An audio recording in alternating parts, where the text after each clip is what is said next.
안쪽이 어떻게 떴는지 궁금해요. 너무 잘 떴는데요.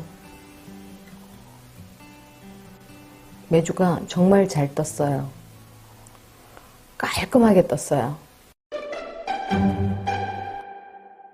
지금부터 이제 메주를 띄워줄 건데요. 겉이 어느 정도 말려야 되거든요. 이 테두리는 딱딱하게 말랐고요. 여기는 그래도 좀 쾌적하거든요. 집집마다 온도하고 환경이 조금씩 다르기 때문에 겉을 말리는 시기는 차이가 날 수 있어요. 저는 5일에서 6일 정도 말렸는데 지금부터 이제 띄워줄 거예요.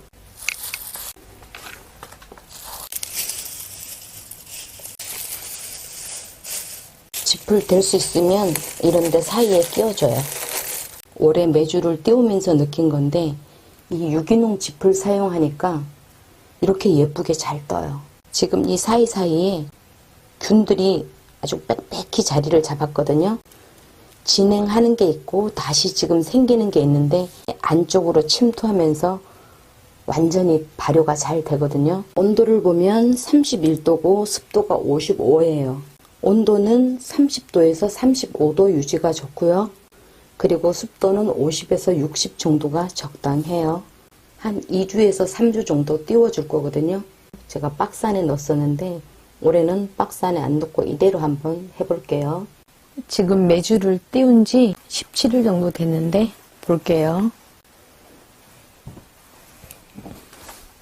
제가 여기에 전기요로 이렇게 감싸놨어요. 싱글인데 이렇게 감싸 놓으니까 오히려 더 좋더라고요.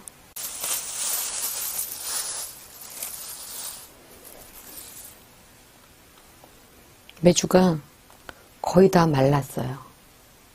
메주를 만지면 지금 따뜻하거든요. 이 방에 들어오면 메주 냄새가 너무 좋아요. 처음에는 이게 무거웠는데 수분이 날아가면서 건조가 되니까 딱딱해지면서 가벼워졌어요.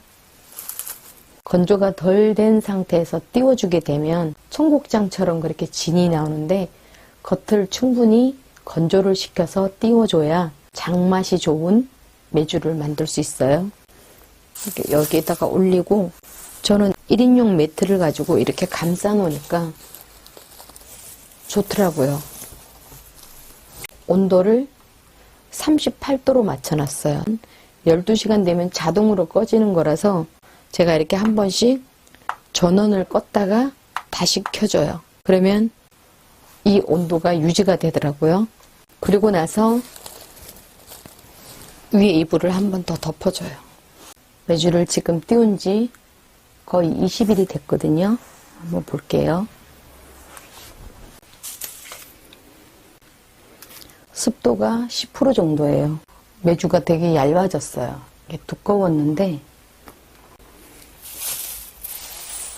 지금 메주가 다 띄워졌어요. 띄우는 거를 멈추고 건조를 시킬 거예요. 짚이 긴 게 없어서 저는 이렇게 자루에다가 놓을 거예요. 이렇게 3배 자루인데 걸어 놓을 거예요.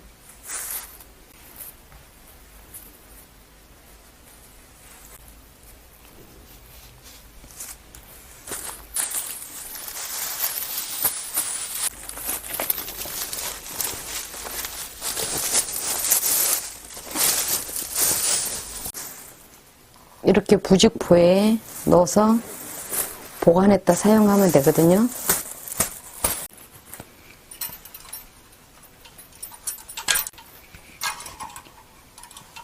이렇게 매달아서 공기가 잘 통하게 해줘야 되거든요. 그래서 저는 이 3배 주머니를 사용을 했고요. 충분히 완전히 말려준 다음에 정mol에 장을 담으면 되거든요.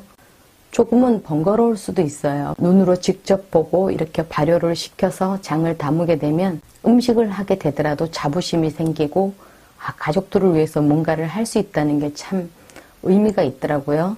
메주를 이렇게 매달아서 한 20일 이상 말렸어요. 메주가 얇아지면서 가벼워졌어요.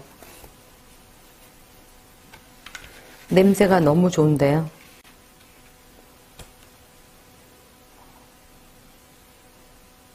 제가 메주콩 8kg를 가지고 메주를 만든 다음에 띄워서 건조를 했는데 무게를 재봤더니 6.2kg 정도가 돼요.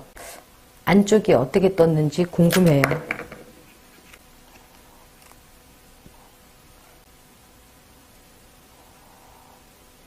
메주가 정말 잘 떴어요. 깔끔하게 떴어요. 메주를 잘 띄우면 된장 맛이 정말 달거든요. 장이 숙성됐을 때는 단내가 난다고 하잖아요. 된장이 단맛이 날 정도로 맛있어요. 검은 곰팡이든 푸른 곰팡이 없이 정말 골고루 안쪽까지 깨끗하게 잘 띄워졌어요. 이거를 이렇게 박스에 넣어서 보관을 했다가 정월달에 장을 담으면 되는데요. 메주를 띄울 때는 온도하고 습도가 정말 중요하거든요. 여러분들도 메주 잘 띄워서 간장과 된장 맛있게 만들어 드세요. 다음 영상에서 또 뵐게요. 감사합니다.